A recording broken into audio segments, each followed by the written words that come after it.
guys, welcome back to GMG Watches. Today, me and Lee will be telling you what we think a watch says about you. So stay tuned while we go through this box of watches and see what you think, see what our opinions are on these watches and what we think that they say about you and how we rate these watches. I've got a Daytona on. I've got a date just on. To me today, I'm going for a sporty look, I'm a sporty feel, and I like the blue. I definitely like the blue. Well, I wear mixed coloured jewellery, so I like the fact that it's bi-metal. And I like Daytonas. It suits you, it really does actually. It's good with your tan. I need to top it up though. Top up well, we're doing that this afternoon, aren't we? So, who comes into the showroom and wants to see this watch? Lee. I do not want to see that watch. I love Daytonas, but this is just an absolute no for me. No. I don't know who comes in to see this watch. I think it's because it's not factory, it's aftermarket, so they're looking for something that is blingier than what they can afford. A young lad. I would say young, yeah, and maybe even a little bit out there. It's a nice way of putting it. It's just a very busy watch, isn't it? Let's rate it. What would you rate this thing? 3, 4. I'm gonna agree with you on that. The type of person that buys the Daytona. It's a mixture. Yeah, definitely. It's such a mixture because you get the more older clients that get Daytonas. The thing with the Daytona is that's such an open question because you've got Oyster Flex, you've got white gold, rose gold, yellow gold, platinum, you've got every option, you've got old, new, classic, vintage, you've just got everyone kind of, and everyone knows a Daytona. And when you've got a Daytona on, everyone goes, oh, it's a Daytona. See, I made the mistake once of saying to my missus, why do you need another bag? And her response was, why do you need another Daytona? And you know what, that clicked, because the answer for me, I don't know about her and the bags, but for me, you can have 10 different Daytonas. They're all different. 10 Daytonas, but they're all different. I tell you the person that I think buys the Panda. Go on. Steel sports person, but makes that major jump, that jump to that elite, or perceived to be elite watch. Again, my opinion, I don't know if you agree, if you don't agree, tell me in the comments, but the Daytona Steel Sports Panda is the top level of steel sports. I'd rate this a solid 7.5. I think that's fair. I think that's I mean, at 7.5, I'll agree with that, yeah. So what sells in the UK that doesn't sell in Dubai? This watch? Oyster flexes. That's what I've gathered from being here in Dubai, of people don't like oyster flexes. Do you know what it says about, I'll tell you what it says. It says, I don't like the ghost, but I wanted an oyster flex. Or I didn't want the ghost because everyone's got the ghost, so I wanted to be a bit different. Or it says, I got it from my AD and I didn't care. Do you want to rate it? Oh. 5. Oh, I knew you were going to be quite cruel to it. That's so unfair. I'm a Daytona boy, so I'm going to give it a 6.5. I think I'd even maybe edge to 6.75 on that one because I think the only reason I'm giving it a 5 is A, it's an oyster flex. I would never wear an oyster flex. It's just not really my thing. I know. Let's go with this. A lady's AP black ceramic. 34 mil, I think. You just didn't know what to buy, basically. There's two things, I think. One, you got that rammed down your throat by the AD and you're just so lovely you couldn't say no, even though you really didn't want it and you think you're gonna wear it, but you're probably never gonna wear it, and leave it sitting in a box for a year or two. And let them, yeah, basically. Or you give it to people like us on consignment. So yeah, I see a really, really elegant lady wearing it on a evening. Again, a lady that has multiple watches in a collection, and this is just one of them. This is just one of them, this isn't her statement. Does get some wrist action 3-4 times a year and that's it. And isn't bothered about any kind of negative equity or loss or profit or anything like that. 4. Yeah. Yacht-Masters are there's such a mixture of people that buy them. I love vintage Yacht-Masters, like the old gold, like all gold. I love them. I think they look so nice with the mother of pearl. I think they're lovely. We've got one in stock, haven't we? Yeah, it's nice. Yeah. I think they're beautiful. Yeah. I like them. I really like Yacht-Masters. Me too. In a collection, I think it's brilliant. Good little steady watch to have in your collection. Like I rate it quite highly. Yeah, so do I. So what's your rating? I'd say 8.5. Oh, that's high. Oh, I couldn't put it that high. I don't know. I think like I'm going 7.75, and I'm being slightly generous because It is lovely, it is good. A good value for money as well. And like also like a lot of people can access them. They're not like, you don't have to be on a waiting list. Like it says something about you when you've got that type of watch, I think. Yeah. This is a sexy watch. I like that. There's You're smiling, see? That's what it brings though. That's a nice feeling though for a watch to bring that kind of smile. It does, like some watches you just look at and you're just like, oh. I think it's different. Like with a full, you're so like out there with it. With this, you can kind of dress it down a little bit, even though you've got the diamonds around the bezel. Yeah. Look, with like my wrist size, like I think that just looks so elegant and classy. Definitely. And also with my tan, the strap brings out the tan. And I just think that a lady you see wearing that watch, she knows she wants what she wants, and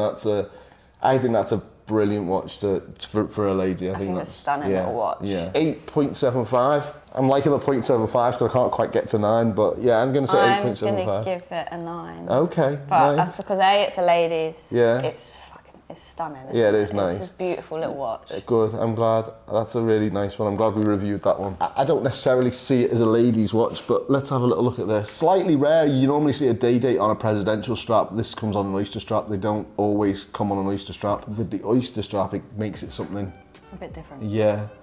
Does it make it more feminine, do you think? No. Would you wear it? Is it more female or male? So personally, Jubilee and presidential straps, I think, look a bit more feminine with how the light hits on it. And also, this is from a person with small wrists. They bend better for your wrist size. Nice. They feel more comfortable rather than an oyster, depending on the size of the watch. I'd be interested to know what anyone else has to say about a day date without a presidential bracelet. What do they think? I'm going to give it a 6.5. I was going to, 6.5. Yeah, okay. Do you both judge people by the watches? Yes. Absolutely. I judge them by everything. Yeah. In this job, part of your due diligence is done. You know, you have a guy who walks in. Don't get me wrong, you can often be proved wrong, but you would typically judge someone. I mean, you're not going to get a certain type of person not going to walk in to buy a platinum Daytona or to buy even an Oyster Flex. Again, the purpose of this video, what does your watch say about you? Often the watch says a lot about you. Yeah, definitely. That's why we look at the watches. Yeah. Even though someone could be dressed head to toe in designer, they might like the most classic, plain looking watch. Definitely. Or someone that wears designer always wants to be in a bust down. Speaking of which, what does this say about you? That you didn't really know what you were doing. Yeah. Yeah. Yeah. Yeah. There's a lot of good like selling points to it. Like it's emerald, it's white gold, but put it all together, it's just bleh. You've just basically looked to spend the most on a watch to put it on your wrist and go, I've spent this. What would you rate it? 3.5. Well, that's pretty cool. I don't like. Wow. But I quite highly rate this watch. I'm going to give this an 8 out of 10. Can I do something? Because it could change my mind, because this happens all the time. Yeah. You don't like a watch, you put it on your wrist. Go for it. No, I hate it even more now. No, it just looks, no. Oh, nice. I like this one. Yeah, me too. I think they're so universal of like. I kind of like it. I mean, I'm not a huge fan of two-tone watches personally, but this is something that there's an air of vintage, an air of class, there's an air of just. I've got a collection. I've got watches. You know what you kind of like. It's very. Yeah, I bought it for me. Yeah. But also with two-toned, like men typically don't like two-toned watches. I think are more versatile wearing two-tone watches because. If you're a woman, you can wear gold. I mix my jewellery, so it's a great thing of... It goes, yeah. Yeah. I'd like the older, this is an older model and I prefer the older model. I like the clasp, I like everything about it. What does Rolex say about a person in general? It's just a difficult question because there's so many people that buy Rolexes. There's entry points and there's entry points at 5 grand, 4 grand, and then there's entry points at 20 and 30 and 40. So Rolex is a very mass-produced brand, so I think it's a difficult question. What does a Patek say about someone? You got money. And you like your watches. Yeah. There's jumps in the watch world, isn't it? You know, often, again, if you've liked watches since you were a kid, you probably started with like things like Amigas and Tudors and Breitlings and your way up and tags and whatever else, and you've worked your way up. And it's the same with Patek. Patek, you have to know about or like your watches, or at least know about them. Before you buy one. Patek is a different beast to Rolex, and I guess it's more family orientated and they want you to be a part of the family. What does AP say about you? There's two types. Okay. I just think there's two types I'm of people. curious because I'm going to say the same, but go on, I want to know. You either are buying an AP just to say you've got an AP and you like it and it's flash, or you're buying it because you generally love the movement. And then there's a third type. What? The person that can't get to Patek. Yeah, I didn't think about that one. Yeah. Yeah. But I do totally agree. It's because again, it's not as mass produced as Patek. So it's more mass produced than Patek, but it's not as mass produced as Rolex. They're the right word. There's something about AP over the since 2022, in my opinion, really came on. They made leaps and bounds. Their releases this year were unbelievable. Not that most people will be able to afford them or buy them or even get them off the list, but AP In a few years. yeah, Probably. AP for me are in another level at the moment. Far better selections of far better watches, in my opinion, than Patek. But Patek still stands out above AP. So dare I say it, what about RM? What does an RM say about you? You know about watches, if you've got an RM. You either love them or you hate them. There's no in between. Oh, there's a lot of negativity about RM, 100%. Especially as they've not been around as long as a lot of these other brands. What do you think about this? What if someone was to buy that? My opinion on this one is not. Let's hear yours first. No, let's hear yours. I've got a love for this watch because it's factory. You can't not love it when you love watches. Yes. But Yeah. you look at it and go, yeah. I feel like it's a bit like a royal family type. Well, I don't know. I don't know whether I've got. I don't It's know. a beast of a watch, but it's not the beast you want. Correct. Yeah. And it really is a beast of a watch. Like Yeah. you can't help but admire it and love it and enjoy it. I would never wear it. But if I was going to rate it, I'd give it a 6. I'd go higher. Really? Yeah. I'd give it a 6. Yeah. I'm going to go 7. But I feel like that's a bit of a tight 7 because I do feel like I could give it a higher rating on a good day. So guys, I hope you enjoyed watching this episode. I hope you agreed with me, not queer.